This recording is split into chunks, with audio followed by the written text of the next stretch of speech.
Hello everyone, कैसे हैं आप सब। Welcome at Learnology your study guide by me Sarita, जहां हम कर रहे हैं क्लास 11 बायोलॉजी। और आज हम करेंगे chapter 18 neural control and coordination का पार्ट 2। पार्ट 1 की वीडियो का लिंक मैंने नीचे डिस्क्रिप्शन में दे दिया है। चलिए जल्दी से स्टार्ट करते हैं आज की ये क्लास। Next topic is neuron as structural and functional unit of neural system. तो ये है न्यूरॉन, जिसे आपने 9th क्लास में भी पढ़ा होगा। So neuron is a macroscopic structure composed of three major parts, namely cell body, dendrites and axon. तो cell body की बात करते हैं. It contains cytoplasm with typical cell organelles and certain granular bodies called Nissls granule. तो आपको इसके अंदर जितने भी ये रेड से डॉट से स्ट्रक्चर दिख रहे हैं, these are Nissls granule. Then आपको यहाँ पे सेल बॉडी के बाहर छोटे से फाइबर्स दिख रहे हैं जो कि ब्रांच जैसे लग रहे हैं, जिनमें अगेन ये निजल्स ग्रेन्यूल भी प्रेजेंट है, इसे कहा जाता है dendrite. Then these fibres transmit impulse towards the cell body. Then आता है एक्सोन, जो कि लॉन्ग फाइबर है, लॉन्गेस्ट पार्ट है न्यूरॉन का, और इसका जो डिस्टल एंड होता है ये ब्रांच जो होता है।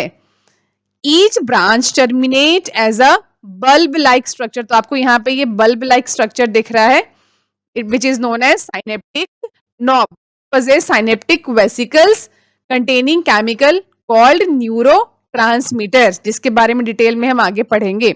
सो एक्सोन का काम होता है to transmit nerve impulse away from the cell body to a synapse और to neuromuscular junction. Based on number of axon and dendrites neurons को क्लासिफाई किया जाता है 3 टाइप्स में। तो पहला टाइप है मल्टीपोलर, जिसमें एक एक्सोन एंड 2 या उससे ज्यादा डेंड्राइट्स प्रेजेंट होते हैं। It is found in cerebral cortex. Then आता है बाइपोलर न्यूरॉन, जिसमें एक एक्सोन एंड एक ही डेंड्राइट होता है, which is found in retina of eye. Then unipolar neuron, जिसमें सेल बॉडी होता है विद 1 एक्सोन ओनली, एंड यहाँ पे कोई डेंड्राइट नहीं होता है, found usually in the embryonic stage. Axon की बात करें तो ये भी 2 टाइप के होते हैं, माइलिनेटेड एंड नॉन माइलिनेटेड। तो सबसे पहले बात करते हैं माइलिनेटेड नर्व फाइबर्स की।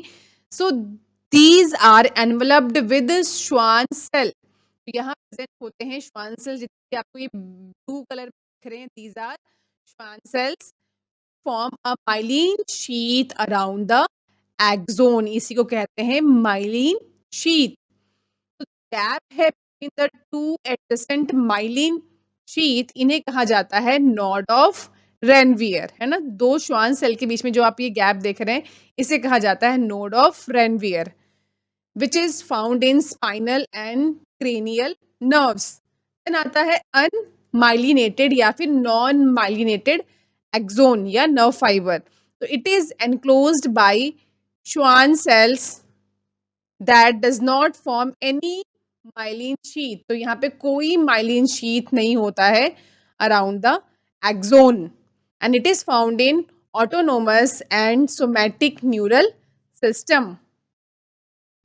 अब बात करते हैं generation and conduction of nerve impulse, which is very very important. तो न्यूरॉन्स जो हैं, they are excitable cells because their membrane are in a polarised state. So do you know why membrane of a neuron is polarise? तो उसका reason ये है कि different types of ion channels का present होना on neural membrane, and these ion channels are selectively permeable to different ions. So when a neuron is not conducting any impulse, जब neuron resting में होता है, कोई भी इम्पल्स कंडक्ट नहीं करता है, that is resting, the axon membrane. तो ये जो एक्सोन की मेम्ब्रेन है, जिसको यहाँ पे एनलार्ज करके दिखाया है, ठीक है, is comparatively more permeable to potassium ions and nearly impermeable to sodium ions. So similarly, membrane is impermeable to negative charge. Protein also present in the exoplasm. Consequently, क्या होता है? Exoplasm inside the axon contain high concentration of potassium ions and negatively charged protein.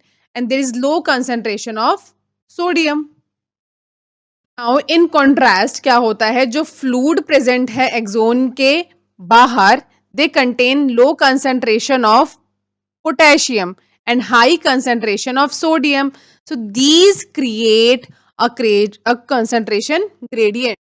These ion gradient across the resting membrane are maintained by active transport. तो यानी कि यहाँ पे ATP का use करके ट्रांसपोर्ट स्टार्ट होगा, इसका आयंस का, बाय सोडियम पोटेशियम पंप. तो ये है sodium potassium pump which transport 3 sodium outside, बदले में 2 potassium inside.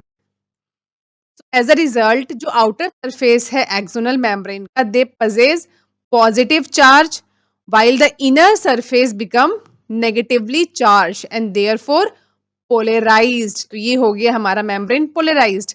Now electric potential difference across the resting plasma membrane is called resting potential. ये तो हमने बात करी रेस्टिंग पोटेंशियल की, यानी कि जब मेम्ब्रेन रेस्ट में है. लेकिन जैसे ही स्टिमुलस अप्लाई होता है at the site of polarised membrane, जो मेम्ब्रेन है एट द साइट ए, आप यहाँ डायग्राम में देख सकते हैं, ये है site A, they become freely permeable to sodium. Now this lead to rapid influx of sodium ions. अब सोडियम आयंस यहाँ पे क्या हो जाएंगे, फटाफट से अंदर आना शुरू हो जाएंगे by reversal of polarity at that side. That is कि जो आउटर सरफेस है मेम्ब्रेन का, दैट बिकम नेगेटिवली चार्ज, और जो इनर है वो पॉजिटिवली चार्ज हो जाएगा. नाउ पोलैरिटी जो है मेम्ब्रेन की एट साइट ए वो रिवर्स हो चुकी है. Now it is called depolarised.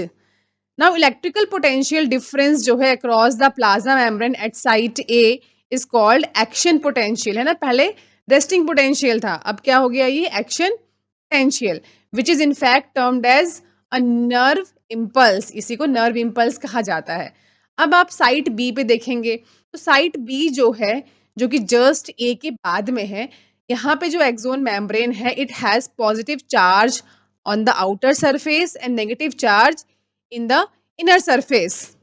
Now as a result जो करंट का फ्लो है वो इनर सरफेस में अगर हम देखें तो वो ए से बी की तरफ हो जाएगा, positive to negative. And same अगर हम बाहर की तरफ देखें तो जो करंट का फ्लो है वो बी से ए की तरफ हो जाएगा, पॉजिटिव टू नेगेटिव. तो हेंस जो पोलैरिटी है at the site is reverse, वो रिवर्स हो जाएगी. एंड जो एक्शन पोटेंशियल है वो जनरेट होगा कहाँ पे, अब बी पे, जो कि पहले ए पे जनरेट हुआ था. तो इस तरह से ये आगे की तरफ बढ़ रहा है. तो impulse generated at site A arrived at B. So the sequence is repeated along the length of the axon and consequently जो impulse है वो conduct होगा इसी तरह से. The rise in the stimulus induced permeability to sodium is extremely short lived. It is quickly followed by rise in permeability to potassium. है ना, तो सोडियम तो काफी शॉर्ट लिव्ड के लिए परमिएबल होता है, जो कि क्विकली क्या होता है, इसके साथ साथ ही जो पोटेशियम आयंस है वो भी परमिएबल हो जाते हैं. So within a fraction of second जो पोटेशियम है diffuses outside the membrane and restore the resting potential of the membrane at the site of excitation, and fibre become once more responsive to further stimulation. Now transmission of impulse. तो अभी तक तो हम बात कर रहे थे कि विद इन द एक्सोन या न्यूरॉन जो इम्पल्स है वो कैसे ट्रांसफर होता है from one side to the other side. अब हम बात करेंगे जो नर्व इम्पल्स है वो कैसे एक न्यूरॉन से दूसरे ट्रांसफर होता है. गैप है between two neuron is called as synapsis. Synapse is formed by the membrane of presynaptic membrane या neuron and postsynaptic membrane या फिर neuron, which may or may not be separated by a gap called synaptic cleft. ये है synaptic cleft. तो जरूरी नहीं है gap होगा ही होगा, नहीं भी हो सकता है, यानी कि यहाँ भी दो टाइप्स हैं. There are two types of synapses, namely electrical and chemical synapse. तो सबसे पहले बात करते हैं इलेक्ट्रिकल साइनेप्स की। तो the membrane of pre and post synaptic neuron are very close, काफी क्लोज होते हैं, गैप यहाँ पे बहुत ही कम होता है। सो इलेक्ट्रिकल करंट जो है they can flow directly from one neuron into the other across these synapses. तो यहाँ गैप इतना कम है कि जो इलेक्ट्रिकल इम्पल्स है वो आसानी से क्रॉस कर सकते हैं। Transmission of an impulse across electrical synapses is very similar to impulse conduction along an axon। तो विद इन द एक्सोन जैसे कंडक्शन हो रहा है नर्व इम्पल्स का, वैसे ही सेम यहाँ पर भी हो रहा है, बिकॉज गैप इतना छोटा है। सो impulse transmission across an electrical synapse is always faster than that across a chemical synapse। Electrical synapse are rare in our system। तो हमारे सिस्टम में काफी रेयर होता है। अब बात करते हैं केमिकल साइनेप्स की। तो मेम्ब्रेन जो है यहाँ पे कौन सी, pre and post synaptic neurons, they are separated by a fluid filled space and इसे कहा जाता है synaptic cleft.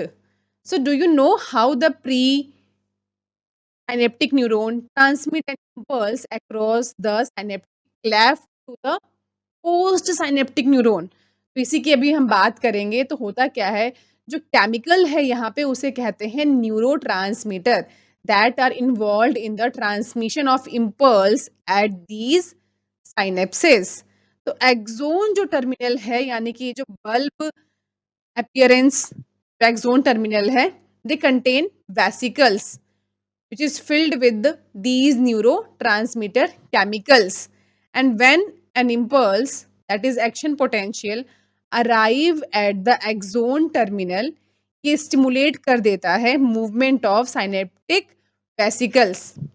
The membrane where diffuse with the plasma membrane, यहीं पे वो रिलीज कर देते हैं neuro transmitter in the synaptic cleft. तो आप यहाँ डायग्राम में क्लियरली देख सकते हैं, जो ये वेसिकल्स हैं ये मूव करना स्टार्ट कर देंगे जैसे ही इम्पल्स यहाँ तक आएगा, और जैसे ही ये प्लाज्मा मेम्ब्रेन से टकराएंगे ये बर्स्ट हो जाएंगे। सारा जो केमिकल है यानी कि न्यूरोट्रांसमीटर है वो रिलीज हो जाएगा साइनेप्टिक क्लेफ्ट में। Now released neurotransmitter bind to their specific receptor present on the post synaptic membrane. तो ये जो बाइंडिंग है, it opens the ion channels and allow the entry of ions which can generate new potential in the next neuron. तो new potential जो develop होता है वो एक्साइटरी भी होता है या फिर इनहिबिटरी भी हो सकता है। तो एक्साइटरी का मतलब क्या हो गया, depolarisation which leads to exciting the neuron, and inhibitory का मतलब क्या हो गया, hyper polarisation which inhibit it. I hope आपको आज की क्लास अच्छे से समझ आ गई है। अगर हाँ तो वीडियो को लाइक कीजिए, चैनल को सब्सक्राइब कीजिए और साथ में दिए गए बेल आइकन को भी प्रेस कर दीजिए, जिससे कि मेरी लेटेस्ट वीडियो की नोटिफिकेशन आपको तुरंत मिल जाए। अगर आज की क्लास में कोई भी डाउट है तो आप नीचे कमेंट सेक्शन में पूछ सकते हैं। नेक्स्ट क्लास में हमारा टॉपिक होगा सेंट्रल न्यूरल सिस्टम। तब तक स्टूडेंट्स आप आज के सारे टॉपिक्स अपनी एनसीईआरटी बुक में अच्छे से रीड कर लेंगे, जिससे कि आप कॉन्फिडेंट हो जाए कि अब तक की क्लास में हमारा एनसीईआरटी से सब कंप्लीट हो गया है।